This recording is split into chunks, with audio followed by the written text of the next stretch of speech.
quelqu'un qui aurait, en 2024, l'aspiration de dire hey, moi, c'est quelque chose, une carrière qui m'intéresse, j'aurais le goût de travailler en boutique, j'aurais le goût de devenir mécano. Quel tips, dans le fond, quel conseil tu pourrais donner à ceux qui seraient Il y a, intéressés? je pense qu'il y a plusieurs façons de Ouais. commencer. Quelqu'un qui veut y aller avec le fonctionnement académique traditionnel, on est chanceux au Québec. Maintenant, il y a un AEP, je pense, Ouais. attestation d'études professionnelles, qui a été mis Ouais. en place. Fait qu'il y a un programme de 600 heures qui a été mis en place, Mm, puis qui est donné dans différentes commissions scolaires. mm, Fait que 600 heures, c'est beaucoup, là. C'est beaucoup de pratique, c'est beaucoup d'informations, beaucoup de théorie aussi. Euh, Sauf que moi, je pense que dans ce genre de choses-là, faut bien se renseigner sur qui ça va être les formateurs, c'est quoi mm, l'expérience qu'ils ont, l'expérience est-tu vraiment pertinente? Euh, il y en a que oui, il y a des très très bons formateurs dans ce programme-là, mais je pense que il y a des fois où ça laisse un petit peu à désirer, puis ça c'est triste un petit peu là, genre on a des mm. commissions scolaires qui nous appellent pour former des gens qui ont un bac en enseignement, mais qui ont aucune notion en mécanique de vélo, puis qui seraient comme intéressés à donner ce programme-là. Fait que là, on a quand même un problème. Il nous demande de former quelqu'un en 40 heures, puis cette personne-là va donner un 600 heures de formation en mécanique vélo, alors qu'elle aura juste eu un 40 heures. On a quand même un méchant problème, là. S'il n'y a pas d'expérience qui suit avec ça, tant qu'à moi, c'est pas pertinent.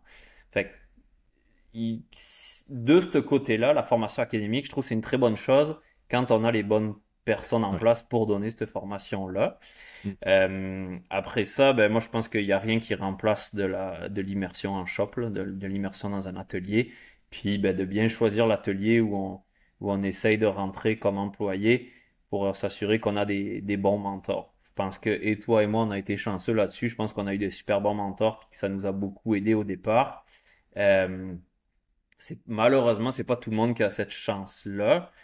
Puis ben, c'est là que des fois, il y a des gens qui peuvent passer comme 10 ans de carrière en atelier, mais qu'ils n'ont jamais eu personne pour leur montrer les choses. Fait que veut pas, la progression, elle est moins rapide.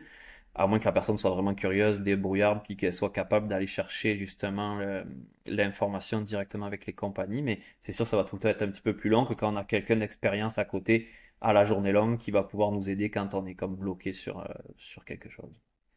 T'as tellement raison, puis tu sais, je reviens effectivement sur l'importance des mentors dans les deux côtés, dans la mesure où je pense que ceux qui veulent travailler en boutique devraient arriver avec l'aspect de, regarde, je veux absorber le plus d'informations C'est ça. possible, écouter, poser des questions.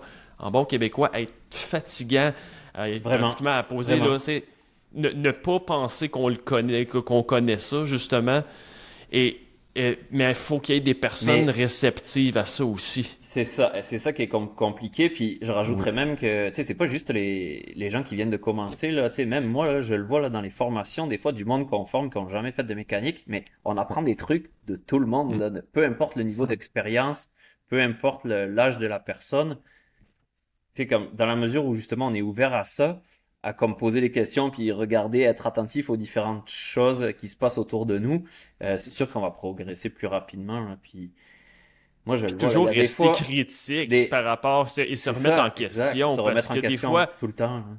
même si on prend un mentor, je veux dire, j'ai déjà eu des mentors, que ce soit en positionnement ou quoi que ce soit, que c'est comme, t'apprends beaucoup d'eux, mais faut aussi en même temps que tu remettes en cause ton travail Exact. et leur travail des fois, parce Exactement. que on veut pas tomber trop dans une loupe justement de prendre des mauvais plis ou de tomber dans une méthode de travail trop fermée aussi. Ça, c'est toujours le C'est ça, danger. essayer de garder un esprit critique, un peu, de garder un peu d'objectivité, prendre du recul par rapport à tout ça, parce que quand c'est tout le temps la même personne qu'on regarde, elle a ses façons de faire, mais peut-être que l'autre personne à côté qui fait les choses différemment, Mm. c'est peut-être mieux, c'est peut-être moins bien, c'est peut-être différent, mais ça fonctionne aussi. C'est tout le temps après de voir qu'est-ce qu'on pense qui est comme le mieux dans tout ça, là, mais de faire un peu une synthèse de tout ça, là. Mais ce qui est bien, c'est que par rapport à quand, disons, moi j'ai commencé, ou probablement toi aussi t'as commencé, c'est que les perspectives de carrière sont quand même beaucoup plus intéressantes. Moi, Oui, vraiment.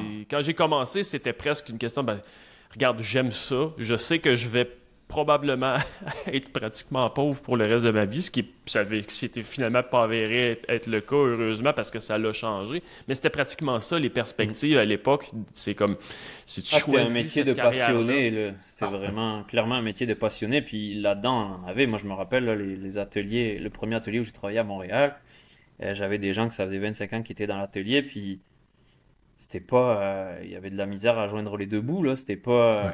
c'était difficile, là. Ils vivaient d'une paye à l'autre, puis c'était pas tout le temps facile. Puis l'hiver, des fois, ils se ramassaient sur le chômage parce qu'il n'y avait pas assez d'ouvrage, puis non, c'était pas le fun, là. C'est de mieux en mieux, ça pourrait être encore mieux Ouais. selon moi, mais je trouve qu'on s'en va dans la bonne direction de ce côté-là, par exemple.